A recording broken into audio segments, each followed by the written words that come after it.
नमस्कार दोस्तों, स्वागत है आपका इलाइट एकेडमी के यूट्यूब चैनल पे। आज हम डिस्कस करेंगे यूनेस्को वर्ल्ड हेरिटेज।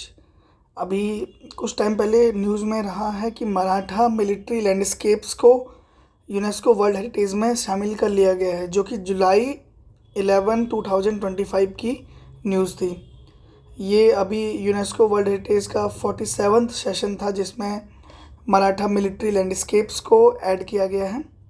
अब जानेंगे कि जो मराठा मिलिट्री लैंडस्केप्स हैं, इनकी खासियत क्या है, आखिर इन्हें क्यों यूनेस्को के वर्ल्ड हेरिटेज टैग दिया गया है। एक और बात इससे पहले जान लें कि any country can only get one heritage site tag in a year. कोई भी कंट्री केवल एक हेरिटेज साइट का टैग ले सकती है एक साल के अंदर। बात करें मराठा मिलिट्री लैंडस्केप्स की, ये 12 हिस्टोरिकल फोर्ट्स का ग्रुप है जो कि मराठा एम्पायर ने बनाया था between 17th and 19th century. ये क्या शो करता है? मराठा की military brilliance plus architectural skills.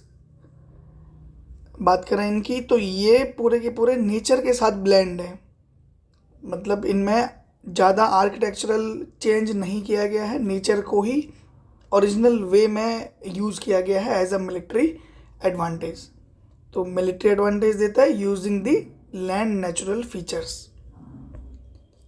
बात करें इसकी अहमियत की, तो ये डिफ़िकल्ट हैं कैप्चर करने के लिए। इनमें टोटल 12 फोर्ट्स हैं। बात करें Salher fort, Pratapgarh, Shivneri, Suvarnadurg, Lohghat, Panhad fort, Khanderi fort, Vijaydurg, Raigarh, Sindhugarh, Rajgarh और जिंजी फोर्ट। जिंजी फोर्ट भी अभी रिसेंटली न्यूज़ में रहा है। साथ ही इसकी खासियत की बात करें तो ये तमिलनाडु में, बाकी 11 फोर्ट महाराष्ट्र में है और जिंजी फोर्ट ये तमिलनाडु में है। तो आपके एग्ज़ाम में क्वेश्चन आ सकता है कि जिंजी फोर्ट किस स्टेट में है। इसकी बात करें तो विल्लुपुरम डिस्ट्रिक्ट तमिलनाडु का है, वहाँ पे ये लोकेटेड है। 12th सेंचुरी में आनंदा कोन एक किंग रहे हैं, इन्होंने बनाया था इसे बिटवीन। अच्छा, इसकी लोकेशन की बात करें तो 3 हिल्स के बीच में है ये। 3 हिल कौन कौन से हैं? राजगिरी, कृष्णगिरी और चंद्रगिरी। तो राजगिरी, कृष्णगिरी, चंद्रगिरी के बीच में स्थित है आपका जिंजी फोर्ट।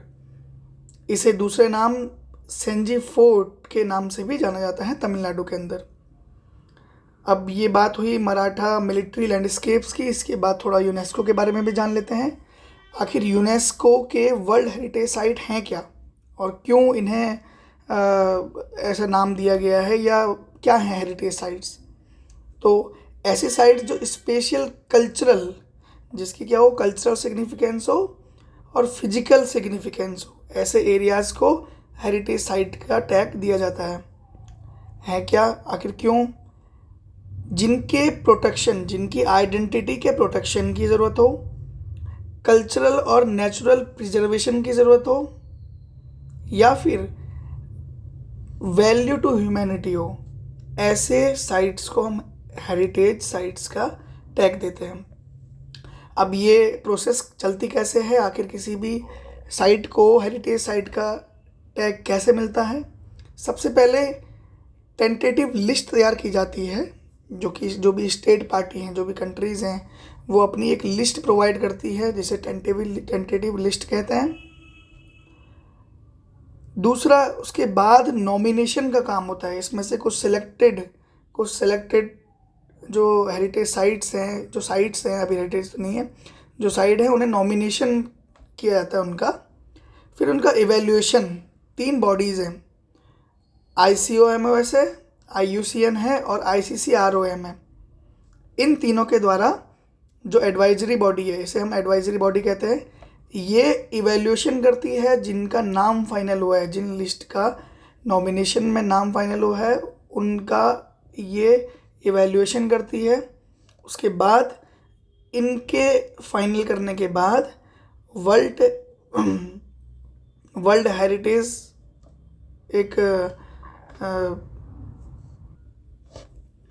तो इसके बाद वर्ल्ड हेरिटेज काउंसिल का डिसीजन आता है, उसके बाद नाम फाइनल किए जाते हैं। अच्छा, वर्ल्ड हेरिटेज काउंसिल में कौन कौन लोग हैं? तो ये 21 मेंबर बॉडी है, जिसके member UNESCO world heritage council से ही निकल के आते हैं। तो 21 मेंबर बॉडी है, इनकी मीटिंग हर साल होती है, मीट एवरी ईयर। तो सबसे पहले टेंटेटिव लिस्ट आएगी, फिर उनका नॉमिनेशन फाइल किया जाएगा, तब कुछ सिलेक्ट की जाएंगी। इनका इवैल्यूएशन इन तीनों के थ्रू किया जाएगा, जो कि एडवाइजरी बॉडीज़ है। उसके बाद फाइनल वर्ल्ड हेरिटेज काउंसिल ये डिसीजन लेती है कि किसको सिलेक्ट किया जाए, किसी को सिलेक्ट नहीं किया जाए। ये 21 मेंबर बॉडी है, बात ध्यान रखिएगा। अच्छा, थोड़ा इन तीनों के बारे में भी जान लेते हैं। आखिर ICOMOS क्या है? International council on monuments and sites, ये ICOMOS हो गया। IUCN आप जानते हैं, international union for conservation of nature. तीसरा ICCROM, international centre for the study of the preservation and restoration of cultural property. अब इसके कुछ सिलेक्शन क्राइटेरिया हैं, आखिर कैसे सिलेक्शन किया जाता है। तो टोटल 10 क्राइटेरिया हैं जिनके बेसिस पे सिलेक्ट किया जाता है कौन वर्ल्ड हेरिटेज साइट बनेगा, कौन नहीं, जिसमें से 6 कल्चरल बेसिस हैं और 4 नेचुरल। मिनिमम रिक्वायरमेंट की बात करें तो अ साइट मीट एटलीस्ट 1 क्राइटेरिया। कोई भी साइट अगर यूनेस्को वर्ल्ड हेरिटेज साइट अगर हमें चूज़ करनी है तो इसमें से उस साइट को एक क्राइटेरिया फॉलो करना होगा। India's membership in world heritage committee 2021 से 2025, अभी हमारी इंडिया की मेंबरशिप है वर्ल्ड हेरिटेज कमेटी में, जो कि अभी फाइनल है, 4th ईयर है उसका।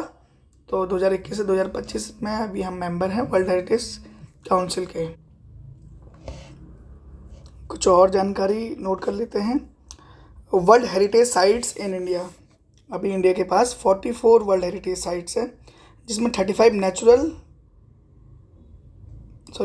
कल्चरल प्लस 7 नेचुरल साइट्स हैं। और इसमें से एक क्या है? मिक्स्ड साइट है। एग्ज़ाम के लिए इंपॉर्टेंट है कि मिक्स साइट कौन सी है, तो वो कंचनजंगा। तो 44 साइट्स में 35 cultural, 7 natural and 1 mix site. Latest अभी कौन सी ऐड हुई है? तो अभी हमने जैसे डिस्कस किया कि मराठा मिलिट्री लैंडस्केप 2025 में ऐड हुआ है, और इससे पहले Moidams the mound burial system of the Ahom dynasty. तो डायनेस्टी का, ये अहोम डायनेस्टी का जो माउंट ब्यूरियल सिस्टम है आसाम, ये ऐड हुआ है इससे पहले 2024 के अंदर। तीसरा सेक्रेड एनसेम्बल्स ऑफ द होयसल्स, तो होयसल्स के जो मंदिर हैं कर्नाटका में, ये 2023 में ऐड हुआ था। तो ये भी हमारे लिए थोड़ा इम्पोर्टेंट रहेगा कि हम जान लें कि आखिर 3 कौन से हैं वो लेटेस्ट, मराठा, मोइडम्स और सेक्रेड एनसेम्बल्स ऑफ द होयसल्स। अच्छा, कई बार क्वेश्चन में ये भी, एग्ज़ाम में ये भी क्वेश्चन आ जाता है कि नेचुरल हेरिटेज साइट्स कौन कौन सी हैं इंडिया की, तो ये मैप के थ्रू भी समझ लेंगे। Great Himalayan national park conservation area Himachal Pradesh. दूसरा Nanda Devi and valley of flower national park Uttarakhand. तीसरा Keoladeo national park Rajasthan. Western Ghats जो कि गुजरात, महाराष्ट्र, कर्नाटका, गोवा, तमिलनाडु और केरला में जो फैला हुआ है। आगे बात कर लें आसाम में Kaziranga national park, Manas wildlife sanctuary Assam, और last Sundarban national park West Bengal. तो ये आपको याद होने चाहिए कि 7 नेचुरल हेरिटेज साइट्स कौन कौन सी हैं। सबसे ज़्यादा बात करें तो महाराष्ट्र के अंदर सबसे ज़्यादा हेरिटेज साइट्स हैं, जहाँ जिसमें 5 कल्चरल प्लस 1 नेचुरल है, टोटल 6। वर्ल्ड के लेवल पे बात करें तो India 6th largest in the world है, कि सबसे ज़्यादा 6 नंबर पे हमारा देश आता है, इंडिया आता है कि वर्ल्ड हेरिटेज साइट कहाँ ज़्यादा है।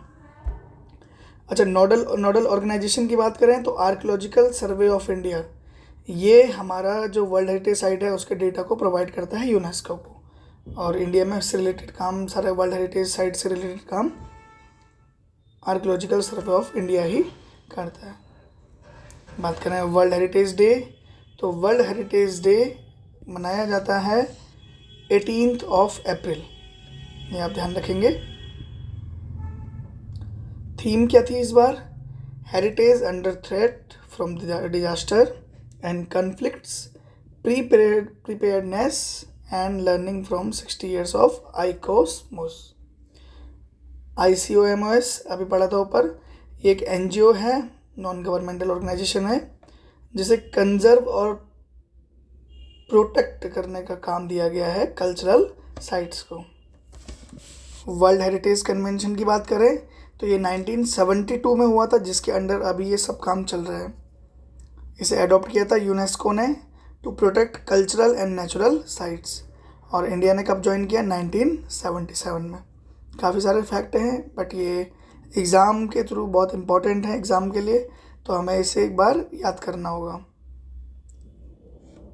यूनेस्को के बारे में अगले लेक्चर में हम डिस्कस करेंगे। Thank you.